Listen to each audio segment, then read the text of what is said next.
이제 오늘 공동체 체험 시리즈 이제 벌써 8번째인데 호기축을 보고 또 공동체 시리즈네 이렇게 생각하실 분이 있는지 모르겠는데, 여러분들이 태어날 때도 공동체, 살아갈 때도 공동체, 죽을 때도 공동체, 죽음 이후에도 완벽한 공동체에 거하기 때문에 이 공동체에 대한 식별력, 분별력 없이 우리 이 땅에서 바른 삶을 누려갈 수가 없어요. 근데 우리가 다 타락한 존재이기 때문에 이 땅에 살다 보면 그것이 가정이든 직장이든 교회이든 이 갈등이 일어날 수 있습니다. 오늘 1세기 갈라디아 교회도 이 교리 문제, 굉장히 중요한 문제죠. 논쟁이 일어났었습니다. 이방인이 구원을 얻으려면 예수를 믿어야 하지만 구약의 율법도 정결법도 지켜야 한다, 이런 주장을 하는 사람들이 있었어요.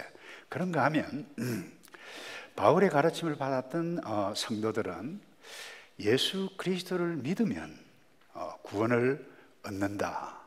그 율법과 규례를 주장하는 것은 예수 그리스도께서 하신 일을 약화시키는 것이다. 이와 같은 논란이 일자 바울이 정확하게 그들에게 가르침을 줍니다. 예수 그리스도 죽음의 십자가, 희생의 십자가, 그 섬김의 십자가를 통해서 죄 사함을 얻는 제사법, 정결법, 이 모든 것이 다 성취되었기 때문에 더 이상 그 율법에 매일 필요가 없다. 우리는 자유함을 얻었다. 이렇게 선명하게 가르쳤습니다. 그런데 이 말을 오해하고 이제는 율법으로부터 모든 것으로부터 우리가 자유를 얻었네, 내 마음대로 살아도 되네 라고 오해했던 사람들도 일부 있었던 것 같아요. 그래서 교회 공동체 안에서 성도가 무엇을 어떻게 해야 할지 오늘 13절 선명하게 말씀해 가고 있는데, 형제들아 너희가 자유를 위하여 부름을 입었지만 그 자유, 육체의 기회를 삼지 말고 사랑으로 서로 종노릇하라. 다시 말해서 이 메시지의 의미는, 오늘 전체 주신 메시지는 논쟁하는 것, 교리 문제, 그 어떤 문제, 중요한 것 같지만 그것보다 더 중요한 것이 있다. 서로 사랑으로 섬기는 일이 결국 율법을 완성하는 일이기 때문에 서로 섬겼으면 좋겠다. 이 말씀에 이번 주부터 우리 새로운 목장 개편되어진 것으로 우리가 모임을 시작하게 되어지는데, 목장이라고 하는 것은 교회 속의 작은 공동체입니다. 내가 어떤 마음가짐으로 임하고 어떤 마음가짐으로 섬겨야 할 것인가, 그것 오늘 함께 마음에 담기를 바라는데, 여러분 가장 기본적인 왜 우리가 서로 섬겨야 할 이유가 무엇입니까? 딱 하나입니다. 예수님의 섬김 때문에 내가 존재하고 교회가 이루어졌기 때문에 그렇습니다. 가이사라 빌립보에서 많은 사람들이 예수님에 대해서 왈가불고했어요. 그때 예수님께서 제자들에게 너희는 나를 누구라 하느냐고 물었을 때에 이 베드로가 주는 그리스도시요, 이 말은 주는 메시아가, 이 말입니다. 살아계신 하나님의 아들이다. 이 말을 탁 듣고 손뼉을 탁 치면서 맞다, 내가 이 반석 위에 내 교회를 세우겠다. 그리고는 바로 이어서 하셨던 말씀이 이 말씀이에요. 마태복음 16장 21절인데, 그때부터 예수께서 자신이 마땅히 예루살렘에 올라가서 장로들과 대제사장 율법학자들의 손에 고난을 받고 죽임을 당하고, 그리고 3일 만에 다시 살아나야 할 것을 제자들에게 비로소 개정에 보면, 옛날 번째를 보면 은밀하게 가르쳤다. 그러니까 여러분, 교회 시작은 처음에 은밀히 나와 하나님과 신앙 고백하는 은밀한 관계에서 시작이 되어집니다. 어떻게 교회 공동체가 이루어졌습니까? 오늘 예수님께서 말씀하셨어요. 피 흘리신 그 피로 우리 죄를 덮었어요. 우리가 죄 하나도 없는 거룩한 의인으로 만들어 거룩한 하나님의 교회로 들어오게 하신 것입니다. 죄에 대한 책임이 나에게 단 하나도 없이 자유를 얻게 된 데에는 예수님의 십자가 죽으심, 그것을 우리는 뭐라고 표현할 수 있을까요? 희생입니다. 섬김입니다. 봉사입니다. 서비스라고 그러잖아요. 그래서 우리 성도가 서로 섬겨야 할 기초 근거가 무엇입니까? 바로 여기에 있습니다. 여러분, 우리 인간의 못남, 나의 못남, 덮으신 그것은 예수님의 섬김 때문에 내가 이렇게 되어졌다. 그래서 이것이 나에게 임했기 때문에 내가 너를 섬기고 우리를 섬기고 함께 섬긴다라고 하는 것. 그래서 여러분, 미국의 릭 웰런 목사님이 중요한 이야기를 했습니다. 당신이 용서받아 참 자유를 얻은 존재라고 하는 것을 확신하지 못하면 당신이 그 어떤 일들을 하더라도 잘못된 목적으로 섬길 수 있게 될 것이다. 그렇게 이야기했어요. 예를 들어서 그래요. 섬기는데 내가 다른 사람에게 좀 더 와 잘한다 박수 받고 인정받기 위해서 섬길 수 있다는 거예요. 때로는 자기 자신의 고통을 잊어버리기 위해서 봉사할 수, 도망치는 수단으로 섬길 수도 있다는 거예요.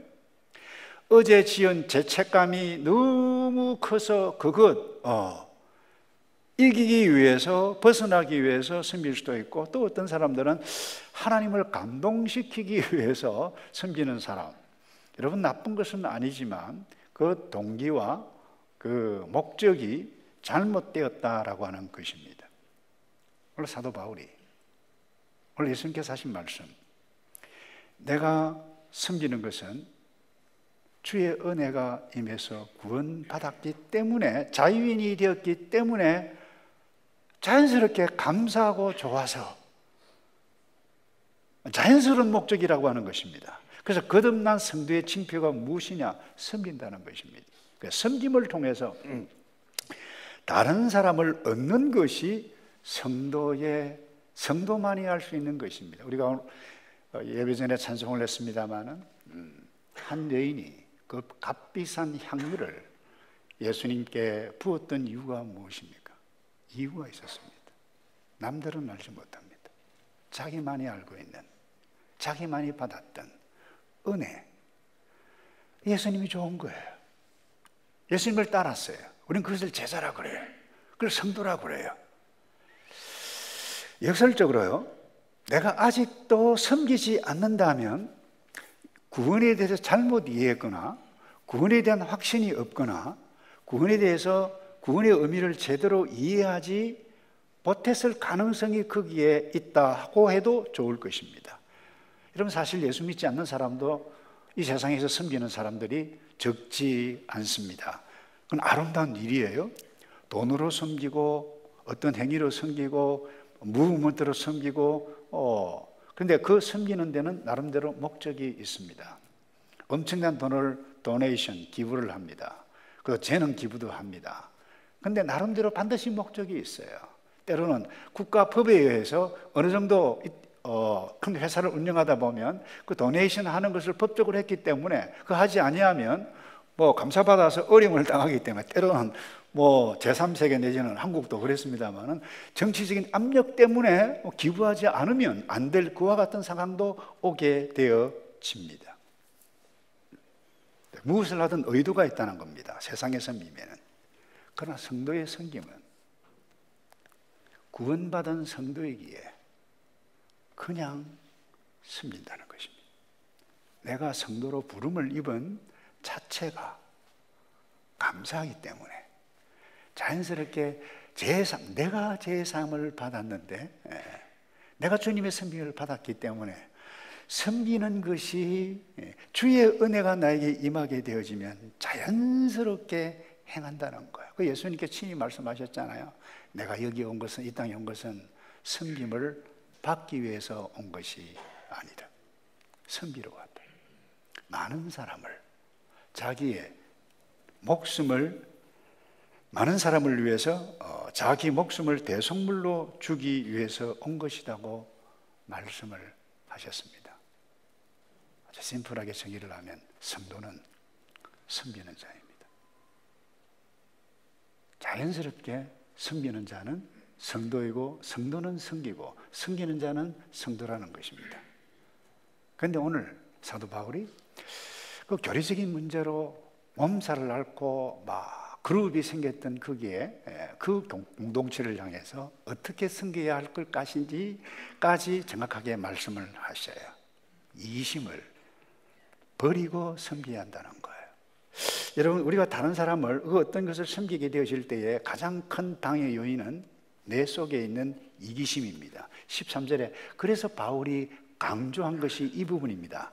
중간에 보면 그 자유를 육체의 만족을 위한 기회로 삼지 말고 도리어 사랑으로 서로 섬기라고 그랬는데, 이게 육체라고 하는 것은 두 가지 의미가 있습니다. 이 사르키라고 하는 이 헬라어 단어에는 첫 번째는 우리의 신체, 바디를 이야기합니다. 몸. 그런데 또 하나는 하나님의 뜻에 반하고 나의 욕심, 나의 욕망을 채우려고 하는 처소, 그게 육체라는 거예요. 여기 육체라고 하는 것은 두 번째를 두고 의미를 합니다. 여러분, 세상 대부분 사람은 악한 영의 영향을 받아 우리 속에 있는 이 이기심, 이 욕망이죠, 이 욕심이죠, 이 채우기 위해서 대부분 모든 일들을 합니다. 좀 더 부드러운 말로 하면 자기 자신의 행복 추구를 위해서 집중하다 보니까 다른 사람을 섬길 생각도 시간도 내기가 어려워요. 그것이 우리가 지금 살아가고 있는 어제의 세상이고 오늘의 세상이고 앞으로 세상일 것입니다. 저는 50대 이상이면 기억이 생생할 것입니다. 1960년대 샌프란시스코에서 출발했던 히피 문화, 전 세계를 강타를 했습니다. 이들의 특징은 뭡니까? 권위에 대해서 반항을 합니다. 자유를 과시했는데 주로 대학생 청년들에게 엄청난 영향력을 미쳤습니다. 그들의 삶의 특징이 뭔가 하면 프리 섹스입니다. 마약에 빠집니다.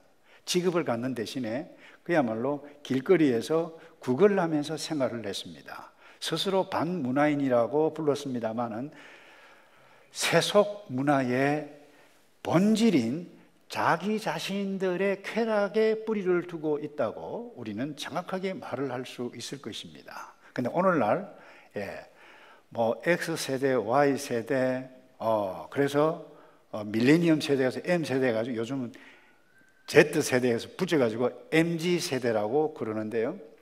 오늘날 이 MZ세대가 이 세상 전체에 많은 부분을 할애하고 이끌어가고 있다고 해도 좋을 것입니다.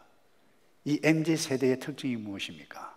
그들은 기존 세대와 달리 그들의 문화를 형성하고 있는데 그 특징이 무엇인가 하면 집단보다는 개인의 행복을 더 원합니다. 미래보다는 오늘 현재가 중요합니다. 학연, 지연, 혈연, 이것에 대해서 거부하는 경향이 있습니다. 그래서 재밌는 단어가 있어요. 여러분 스티커 아시죠? 뗐다 붙였다 하는 스티커. 그래서 이들은 그 스티커 인맥을 좋아하고, 또 하나 필요할 때마다 톡톡 뽑아서는 이 뭐죠? 티슈. 티슈 인맥을 좋아한다. 필요할 때마다 그렇게 사용한다는 거예요. 아시다시피 이들은 전화보다는 메신저를 더 좋아합니다. 명품 소비에 익숙합니다. 자기 주장이 강합니다. 자기 뜻과 맞게 되어질 때는 그 집중하고 스피드 있게 함께 일어가는 데 무서울 정도입니다. 그러나 자기의 뜻과 다르게 되어질 때, 다시 말해서 자기 자신의 유익과 맞지 않으면 단 하나도 양보, 헌신, 희생하지 않습니다. 저는 개인적으로 이렇게 생각합니다. 어제 1960년대 히피족이나 그 다음에 이 베이비 부머 세대죠. 저 역시 베이비 부머 세대에 속하고 있습니다만, 오늘날 M세대, X, Y, MZ 세대, 이 모든 세대는 근본적으로 그 문화의 뿌리는 어디에 있습니까? 자기 자신의 이기심에 있습니다. 욕심에 있습니다. 쾌락에 있습니다. 그래서 이 세상 모든 문화는 당신의 욕망을 따르라, 너 하고 싶은 대로 해라, 인생 길지 않다. 하고 싶은 것 하고 살아. 자기 자신을 위해서 최고의 좋은 것을 찾으라고 부추기는데, 이 부추기는 문화의 백그라운드에 누가 있습니까? 악한 영, 사탄, 마귀가 있는 것입니다. 이 악한 영이 사람들을 거짓된 행복의 길로 유혹하고 있다 보니까 대부분 사람, 교회 안에 있는 사람까지도, 교회 밖에 있는 사람은 말할 필요도 없습니다. 다른 사람을 섬기기보다 자기를 섬깁니다. 결혼을 했는데 마음에 들지 않아요. 자기 마음에. 그러니 언약, 약속 필요 없어요. 나누어집니다. 그런데 여러분, 단지 일부 극소수의 사람들만이 다른 사람을 섬기면서 삽니다. 그들이 누군지 아세요? 성도입니다. 구원받은 성도입니다. 그래서 바울이 그 자유를 육체의 만족을 위한 기회로 삼지 말고, 이 말씀을 아는 구원받은 성도, 은혜받은 성도는 향유 옥합을 주님 앞에, 아니 내가 받은 은혜 어떻게 나누어 갈 것인가 라고 자연스럽게 온몸으로 생각하게 되어지는데, 우리의 현실은 이기심 여전히 있어요. 제한이 있어요. 그럼에도 불구하고 오늘 우리에게 주시는 말씀은 너희가 누구냐? 예수님의 섬김으로 공동체 속에 들어온 구원받은 성도가 아니냐? 제발 이것을 기억했으면 좋겠다. 이런 메시지인데 주시는 말씀이 구체적으로 도리어 사랑으로 서로 종노릇하라 말씀해 가고 있어요. 그 동기가 무엇입니까? 사랑이어야 한다는 거예요. 여러분이 아주 성숙한 그리스도인도 여러분이 사랑으로 종노릇하기는 정말 쉽지 않은 우리의 삶의 현실입니다. 코스타 강사 한 분이 집회를 마치고 한 자매를 만나 상담을 했습니다. 근데 그 자매는 어릴 때 아빠가 자기를 낳은 생모를 내어 쫓고 다른 여자와 살았어요. 그런데 이 충격이 너무 커서 자기를 낳은 생모는 그냥 죽고 말았네요. 그 새엄마 밑에서 살아야만 했습니다. 어린 때. 지옥과 같은 생활을 이었습니다. 그래서 고등학교를 졸업을 하고 집을 나왔어요. 대학을 졸업했어요. 공부를 잘했어요. 대학원에 나와서 박사 과정을 하고 있는 중에 코스타 집회에 참석을 했는데, 코스타 집회 메시지가 사람을 미워한 죄를 회개하고 찾아가서 회개하라고 하는 말씀을 듣고 상담을 요청하면서 따지듯이 물었습니다. 제가 왜 그렇게 해야 되는데요? 내가 왜 그렇게 해야 됩니까? 하나님께서 나를 왜 이렇게 힘들게 하세요? 아버지가 나한테 와서 잘못했다고 하는 것이 상식적으로 맞지 않나요? 이렇게 막 토하는데 이 목사님이 해줄 말이 없대요. 그때 이 목사님이 하나님께서 지혜를 주셨는데 그렇게 이야기를 했대요. 자매님 참 마음이 아프시겠네요. 이제 곧 자매에게 결혼할 짝을 하나님께서 주실 것 같은데, 그러나 아직 자매님은 그 형제를 사랑할 준비가 되지 않은 것 같아요. 사랑하는 사람으로부터 배신당한 깊은 그 배신감 때문에 앞으로 사랑해야 할 그 남자를 끊임없이 의심하고 끊임없이 의심해서 두 사람을 불행하게 살 수밖에 없는 그런 마음을 갖고 있는 것 같네요. 비록 아버지가 잘못했지만 그 아버지로부터 받은 상처와 쓴뿌리는 다시 사랑하는 사람에게 가게 됩니다. 하나님은 자매가 그 아버지 때문에 받게 된 상처가 쓴뿌리, 치유하시기를 원하시는 것 같네요. 이 말을 다소곳이 하니까 이 자매가 막 눈물을 펑펑 쏟아 소리를 내어서 울었다고 그래요. 여러분, 가정 공동체든 직장이든 교회 공동체든 이런 상처 주고 받으면서 살아갈 수밖에 없는 우리의 한계가 많은 현실 아닌가요? 여러분, 그때 무엇이 필요합니까? 오늘 사도 바울이 우리에게 너희는 자유를 얻었다, 도리어 사랑으로 그것도 서로 섬기라고 말씀해 가고 있는데, 여러분, 공동체를 세우는 가장 중요한 핵심 요소는 바로 이 사랑입니다. 사랑 없는 섬김은 하나님 보시기에 큰 의미가 없을 수 있습니다. 사도 바울이 사랑장을 기록하면서 그렇게 말씀하셨죠. 만일 내가 가진 모든 것으로 남을 도와요, 또 내 몸을 불사르게 내어준다 할지라도 나에게 사랑이 없다라고 하면 나는 아무 소용이 없다. 그리고는 마지막으로 믿음, 소망, 사랑, 우리에게 정말 중요한 요소인데 그 중에 제일은 사랑이라. 그러면서 사랑은 오래 참고 쭉 표현을 해가고 있습니다. 여러분들이 배우자를 섬기든 자녀를 섬기든 부모를 섬기든 교회를 섬기든 목장을 섬기든 무엇을 하든, 야, 이거 진짜 열받네. 이거 내가 꼭 이렇게 취급을 받아가면서까지 이렇게 해야 돼? 구원받은 성도라고 하면 그것 아니다, 이렇게 말씀하고 계시는 것을 들으시기를 바랍니다. 여러분, 하나님은 우리가 얼마나 잘 섬기는가에 관심이 있으십니다만은 그것보다 무엇 때문에 섬기는가, 그것도 중요하게 여기십니다. 그래서 예수님께서 제자들의 발을 씻기셨잖아요. 그리고는 발을 씻기신 한 후에 그렇게 말씀하셨어요, 제자들에게. 여러분, 요한복음 13장 34절에 보면 새 계명을 너희에게 준다. 서로 사랑하라. 내가 너희를 사랑한 것 같이 너희도 서로 사랑하라. 여러분, 이 말씀만 보면, 그 자체만 보면 정말 은혜롭다. 예수님께서 나를 사랑하셨지 않았는가? 우리가 서로 살아가자.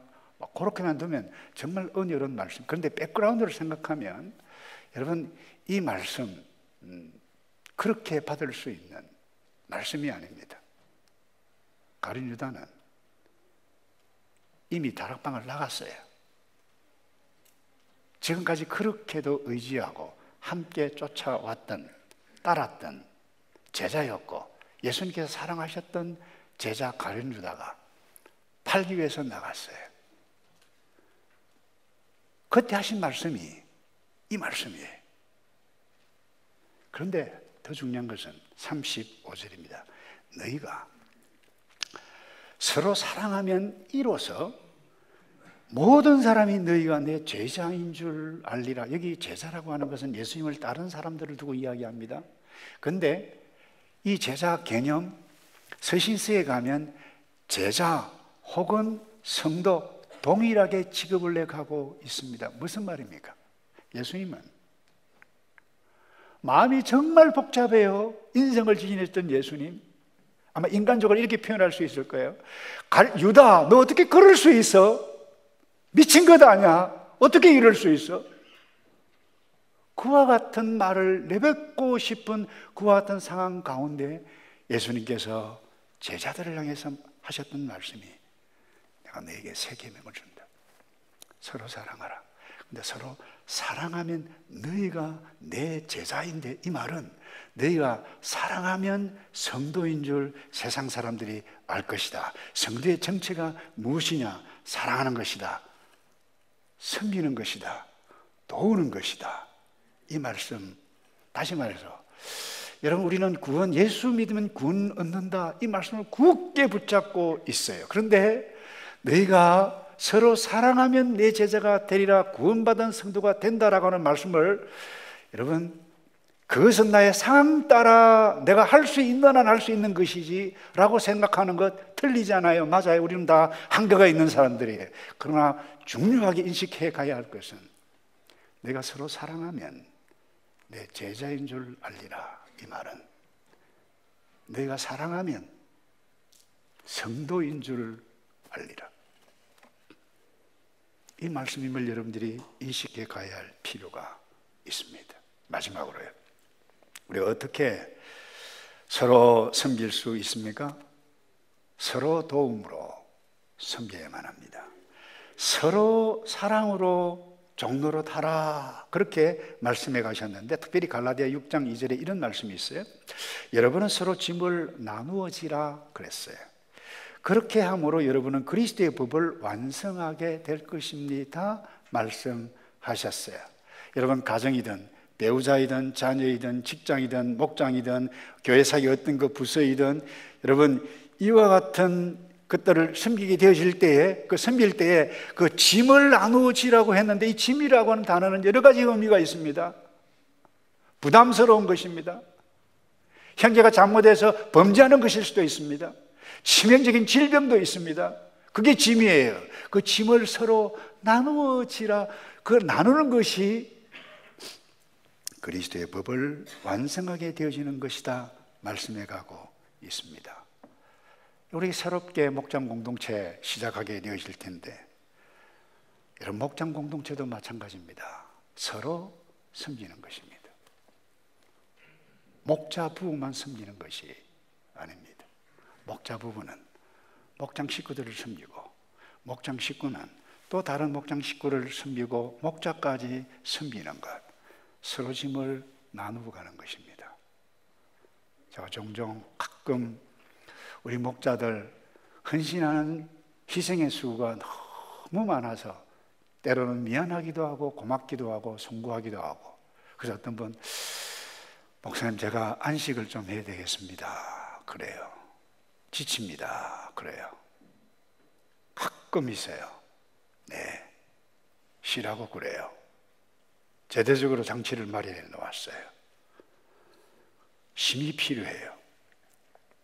그러나 여러분 서로 짐을 나누어지게 되어질 그때에 그리스도의 법이 완성이 되어진다라고 하는 사실을 예수님께서 십자가를 지실 때 그 십자가가 너무 무거워서 제대로 드시지도 못하고 신문만 당하시다가 그 질 때 몇 번 쓰러졌어요. 그때 구레네 시몬이 구경하다가 너 이거 줘. 그 무겁게 누르는 십자가를 구레네 시몬이 치고 갔습니다. 여러분 역사적인 자료 특별히 로마서 16장에 보면 놀라운 인사가 나옵니다. 여러분은 루포와 그의 어머니에게 문안하라 이 말이 나옵니다. 그 루포가 누구냐? 역사신학자에 의하면 구레네 시몬의 아들이었다는 것입니다. 이 구레네라고 하는 건 현재 리비아의 수도를 두고 이야기합니다. 구경하러 왔다가 억지로 어떻게 보면 옛날 성경에는 억지로 십자가를 지게 되어졌는데 예수님의 십자가를 억지로 상황에 의해서 지게 되어졌는데 그 후손이 믿음의 명가로 나누어졌다, 이어졌다. 놀라운 사실입니다. 그래서 서로 짐을 나누라라고 하는 것은 종교개혁자 마틴 루터는 이렇게 이야기를 했어요. 그것은 상호적인 사랑의 법이다. 여러분 상호적인 사랑의 법을 우리가 서로 나누게 되어질 그때에 놀라운 결과들이 자자손손 나타나게 되어진다라고 하는 것 말씀을 정리하기 원합니다.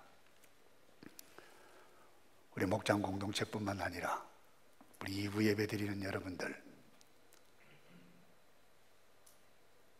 세상에서는 팔레토의 법칙이라고 합니다. 어떤 단체든지 15% 기업에서 나오는 것입니다만 팔레토라의 원칙이라고 하는 것은 15% 헌신된 사람은 섬기면 나머지 75% 몫을 다 감당한다는 거예요. 저는 교회는 그래서는 안 된다고 봅니다. 현실일 수 있습니다. 그러나 우리는 현실을 뛰어넘고 우리에게 주신 하나님의 말씀, 그리스도의 법을 지키는 성도라고 한다라고 하면 목자만 섬기는 것이 아니라 목장 식구도 섬기야 하는 사람이 별도로 정해진 것이 아니라고 하는 부분입니다. 여러분, 섬김은 세상 모든 사람들이 다 할 수 있습니다.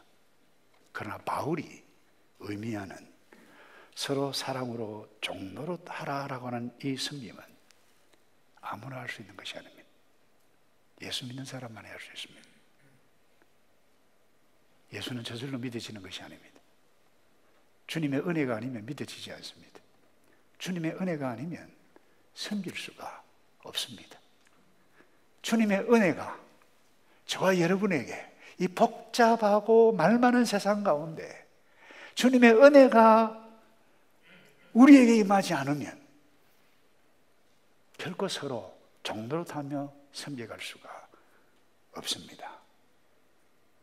저와 여러분에게 이 주님의 은혜에 간구하며 오직 주의 은혜가 나에게 임해서 주님, 남은 생에 내가 배우자이든 자녀이든 부모이든 직장이든 목장이든 주님 성도로 멋지게 정말 진정한 의미에 있어서 신바람 나며 그렇게 살겠습니다. 섬기겠습니다. 이런 멋진 저와 여러분 되기를 주님의 이름으로 축복합니다. 기도하겠습니다. 아버지, 우리 연약합니다. 부족합니다. 나 자신의 행복 추구에 예민합니다.